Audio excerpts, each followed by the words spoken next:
आज हम पढ़ेंगे the Winter's Tale by William Shakespeare. तो यह एक रोमांटिक ट्रेजिक कॉमेडी है and it was written around 1610 to 1611। यह लगभग 1610 से 1611 के बीच में लिखी गई थी और यह जो नाटक है 2 भागों में बटा हुआ है। इसके फर्स्ट पार्ट में है त्रासदी और जेलसी, ट्रेजिडी और जेलसी, एंड सेकंड पार्ट में है लव, फॉरगिवनेस और एंड रिकन्सिलिएशन। तो इसका ये जो बेस्ड है वो रॉबर्ट ग्रीन का जो वर्क है पेंडेस्टोस पे ये बेस्ड है। और इसका मेन जो थीम है वो है कि जेलसी का बहुत ही ज़्यादा विनाशकारी प्रभाव होता है। इसमें 16 ईयर्स का गैप भी दिखाया गया है और इस प्ले में राज दरबार और ग्रामीण जीवन का विरोधाभास भी दिखाया गया है। और जो मेन पॉइंट इस नाटक में है वो है मूर्ति का जीवित हो जाना।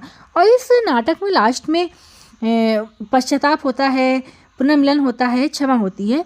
इस तरीके से जो विंटर्स टेल है एक पुरानी लोक कथा जैसी कहानी है। ठीक है, इसमें जो कैरेक्टर्स हैं, मेन कैरेक्टर्स है लियोन्टीज, यह सिसिलिया का राजा है और ये बहुत ही ईर्ष्यालु है, बहुत ही संदेहपूर्ण है। ये अपनी जो वाइफ है उससे संदेह करता है। हरमायनी लियोन्टीज की वाइफ है और ये बहुत पवित्र है, सहनशील है और ये बहुत गर्मामयी है।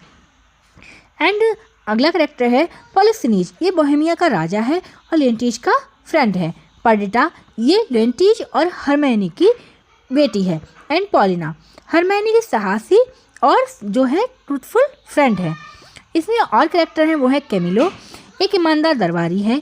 एक है मेमिलियस जो लियोन्टीज का बेटा है। एंटीगोनस, ये पॉलिना का फ्रेंड है, पॉलिना का पति है।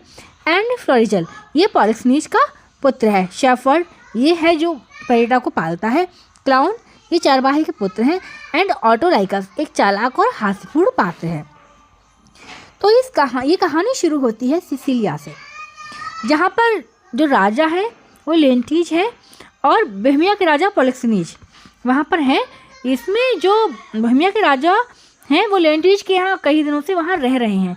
ये लोग आपस में बचपन से ही मित्र हैं और बहुत दिन तक वहाँ रहने के बाद जो बोहेमिया के राजा हैं पॉलिक्सिनीज वो सोचते हैं कि अब मुझे वहाँ से अपने देश वापस चला जाना चाहिए। और लेकिन जब लियोन्टीज उन्हें रोकते हैं तो वो रुकते नहीं हैं। पॉलिक्सिनीज वहाँ पे नहीं रुकते हैं। जब लियोन्टीज पॉलिक्सिनीज को रोकते हैं तो लियोन्टीज जो है अपनी वाइफ से कहते हैं कि मेरा दोस्त रुक नहीं रहा है, तुम उसे मनाओ वो रुक जाए। तो जो लियोन्टीज की वाइफ है हरमायनी वो उनसे रुकने के लिए कहती है किनसे, बोहेमिया के राजा पॉलिक्सिनीज से। और अब जो बोहेमिया के राजा है पॉलिक्सिनीज वो रुक जाते हैं। अब यहाँ से जो कहानी है उसमें मोड़ आ जाता है। अब जो लियोन्टीज अब उसके दिमाग में ये आ जाता है, अरे ये क्या, मैंने रोका तो ये नहीं रुका, ये पॉलिक्सिनीज मेरे रोकने पे नहीं रुका लेकिन ये मेरी वाइफ के कहने पे रुक गया। ऐसा लगता है कि इसके और मेरी वाइफ के बीच में कुछ अफेयर चल रहा है। इस तरीके से उसकी जेलसी बढ़ती चली जाती है और वह अपना मेंटल जो बैलेंस है वो खो देता है और वो ये सोचता है कि जो रानी है वो बेवफा है। अब वो अपने एक सेवक कैमिलो को आदेश देता है कि पॉलिक्सिनीज जो कि बोहेमिया का राजा है उसका फ्रेंड है उसे जहर दे दिया जाए। अब ये कैमिलो ये सुनकर बहुत ज़्यादा स्तब्ध रह जाता है, ये क्या हुआ। लेकिन वो जानता है कि पॉलिक्सिनीज की कोई गलती नहीं है तो वो पॉलिक्सिनीज को बता देता है कि जो है राजा जो है लियोन्टीज उन्होंने उसे जहर देने को कहा है। तो वो सच्चाई बताता है, पॉलिक्सिनीज को भगा देता है। फिर वो भी वहाँ से भाग जाता है क्योंकि उसने पॉलिक्सिनीज को सच्चाई बता दी। जब यह बात लियोन्टीज को पता चलेगी तो वो कैमिलो को मार देगा, इसलिए वो वहाँ से भाग जाता है। अब लियोन्टीज को लगता है कि बात तो सही थी कि पॉलिक्सिनीज भाग गया, इसका मतलब कि वो दोषी हैं। और वह अपनी वाइफ जो कि प्रेग्नेंट भी होती है उस समय उसे बंदी बना लेता है। अब क्या होता है, इसके बाद हरमायनी जो वाइफ है लियोन्टीज की वह एक बेटी को जन्म देती है जिसका नाम होता है पर्डिटा, नाम रखा जाता है पर्डिटा। तो जो हरमायनी की मित्र है पॉलिना, वह जो बेटी होती है उसकी पर्डिटा उसे राजा के पास ले जाती है। सोचती है क्या पता छोटे से बच्चे को देख के राजा का हृदय पिघल जाए।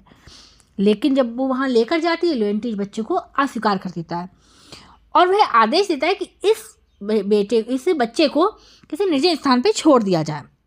और ये कार्य सौंपा जाता है एंटीगोनस को सौंपा जाता है और हरमायनी पर राजद्रोह और व्यभिचार का मुकदमा चलता है। अब ऑरेकल ऑफ डेल्फी से भविष्यवाणी आती है कि हरमायनी निर्दोष है, पॉलिक्सिनीज निर्दोष है, लियोन्टीज दोषी है और जब तक कोई ही पुत्री नहीं मिलेगी राजा निसंतान रहेगा। अब लियोन्टीज इस भविष्यवाणी को ठुकरा देता है।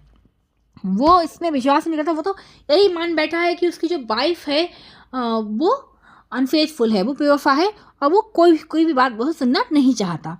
तभी समाचार आता है कि उसका पुत्र जिसका नाम था मेमिलियस वो मर गया दुख से और तनाव के कारण। उधर हेमिनी जो है वो भी बेहोश होकर गिर पड़ती है और उसे भी जो है डेथ की ये कोशिश कर जाता है कि वो मर चुकी है। अब लेंटिज को अपनी भूल का एहसास होता है। अब वो गहरे पश्चाताप में डूब जाता है, लेकिन अब तो कुछ हो नहीं सकता। अब क्या हो, है ना। अब उसकी वाइफ ही चली गई, उसका जो बेटा है वो भी मर गया। उसने अपनी बेटी को वहाँ कहा कि निर्जन स्थान पर छोड़ दिया जाए। अब उसका मित्र भी उससे खो चुका है। अब उसकी समझ में आ रहा है लेकिन अब कुछ भी नहीं हो सकता। अब जो एंटीगोनस जो होता है वो पर्डिटा को बोहेमिया के समुद्र पर छोड़ आता है, लेकिन रास्ते में वह एक भालू के द्वारा मार दिया जाता है। इसके बाद वो जो बच्ची होती है वो एक शेफर्ड को मिल जाती है, तो वहाँ पर वो शेफर्ड जो होते हैं बहुत सारे वो उसका पालन पोषण करते हैं। अब यहाँ पर आता है कहानी में 16 साल का गैप, और फिर पर्डिटा जो है 16 साल बाद एक सुसंस्कृत युवती बन चुकी है। अब उससे प्रेम हो जाता है फ्लोरजिल से। फ्लोरजिल कौन है? वो है बोहेमिया के राजा का बेटा, पॉलिफेनीज का बेटा।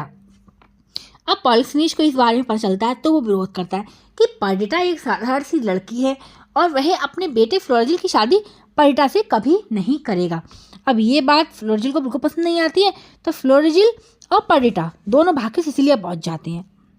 अब सिसिलिया में लेंटिज जो है वो अब पश्चाताप में जीवन बिता रहा है। वहाँ पर जो है सीन जो बदला हुआ है। अब लेंटिज पहले तरह घमंडी नहीं है, अब तो वो अंदर से बहुत टूटा हुआ है, बिल्कुल पश्चाताप से भरा हुआ है, और वह 16 वर्षों से अपनी पत्नी हरमायनी और अपने पुत्र मेमिलियस की मृत्यु का शोक मना रहा है, और वह स्वयं को क्षमा के योग्य बिल्कुल भी नहीं मानता है।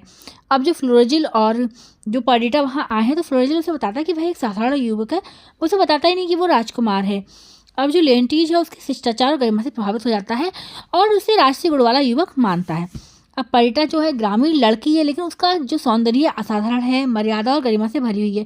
तो लेंटिज जो है अनजाने में ही अपनी बेटी के गुणों की प्रशंसा करता है। वो जो है लेंटिज वो पर्डिटा में हरमायनी की झलक देखता है और उसके बोलने चलने व्यवहार में रानी की छवि पाता है, और वो भावुक होकर कहता है काश मेरी बेटी जीवित होती और वह भी ऐसी ही होती। अब यहीं पर ड्रामेटिक आयरनी है, जो दर्शक हैं जो ऑडियंस है वो जानते हैं कि यही उसकी खोई बेटी है, लेकिन जो लेंटिज है वो इस बात को नहीं जानता। अब जो है पॉलिफेनीज को पता चलता है कि फ्लोरजिल जो है वो कहाँ पहुँच गया है, सिसिलिया, तो वहाँ पर आ जाता है। अब वो क्रोधित होकर कैमिलो को दोषी ठहराता है कि इसी की वजह से इन लोग भागकर इधर आ गए हैं। अब सिसिलिया में ही शेफर्ड और उसका पुत्र आते हैं और वो वह संदूक लाते हैं जिसमें पर्डिटा को छोड़ा गया था, क्योंकि उस समय तो लेंटिज बहुत गुस्से में था। उसने कह दिया था इस शिशु को कहीं निर्जन स्थान पर छोड़ दिया जाए, तो उसे छोड़ दिया गया था। तो उस संदूक में होते हैं राजसी आभूषण, एंटीगोनस का पत्र और पहचान के प्रमाण। अब इस सबसे पता चल जाता है कि पर्डिटा ही लेंटिज और हरमायनी की खोई हुई पुत्री है। अब लास्ट में जो सीन है वो बहुत ही भावुक है। अब लेंटिज अपनी बेटी को गले लगाता है, वह अपने पापों के लिए स्वयं को दोषी मानता है, और जो पर्डिटा है पिता को सम्मान और प्रेम देती है और बिना किसी शिकायत के उसे स्वीकार करती है। यहीं पर क्या होता है, क्षमा और पुनर्जन्म का ये जो है बहुत ही भावुक क्षण होता है। अब पॉलिफेनीज सिसिलिया पहुंचता है। अब स्थिति बदल चुकी है, क्योंकि पहले तो वह खिलाफ था किसके, फ्लोरजिल और पर्डिटा की शादी के, लेकिन अब तो पर्डिटा जो है राजकुमारी है। अब जो फ्लोरजिल है और पर्डिटा का विवाह जो है इस समान स्तर का है, तो पॉलिफेनीज को भी अब कोई इसमें आपत्ति नहीं है कि फ्लोरजिल पर्डिटा से शादी करे, और वह लेंटिज की जो मित्रता है पुनः स्वीकार कर लेता है। अब सबसे जो लास्ट में ये जो दृश्य आता है वो बहुत रहस्यमय है, भावनात्मक है। पॉलिना सबको एक कमरे में ले जाती है, वहाँ पर हरमायनी की मूर्ति रखी होती है, और वो मूर्ति में देखने में ऐसी लगती है ना कि बिल्कुल जीवित है। अब लेंटिज जब मूर्ति को देखता है तो बिल्कुल टूट जाता है, और उस सब याद आ जाता है ना, अभी वो खुश हुआ होता है कि उसकी बेटी उसे मिल गई, लेकिन वह फिर से अपराध बोध से भर जाता है। फिर पॉलिना आदेश देती है कि संगीत बजाओ, और धीरे धीरे जो होती है मूर्ति हिलने लगती है, फिर चलने लगती है, फिर बोलने लगती है। अब ये कोई जादू नहीं होता है, हरमायनी जीवित होती है, वो मरी नहीं होती है। इस बात को पॉलिना ने वर्षों से छिपा के रखा था। अब लास्ट में लेंटिज और हरमायनी का पुनर्मिलन होता है, माता और पुत्री का मिलन होता है और यही सब जो हैं पूरे नाटक के भावनात्मक चरम बिंदु हैं। और हरमायनी बिना किसी आरोप के, बिना किसी कटुता के लेंट्रीज को क्षमा प्रदान कर देती है और ये नाटक यहीं पर समाप्त हो जाता है। बस प्रेम की विजय होती है, ईर्ष्या पर क्षमा की जीत होती है और जो समय होता है सबके घाव को भर देता है। Thanks for watching.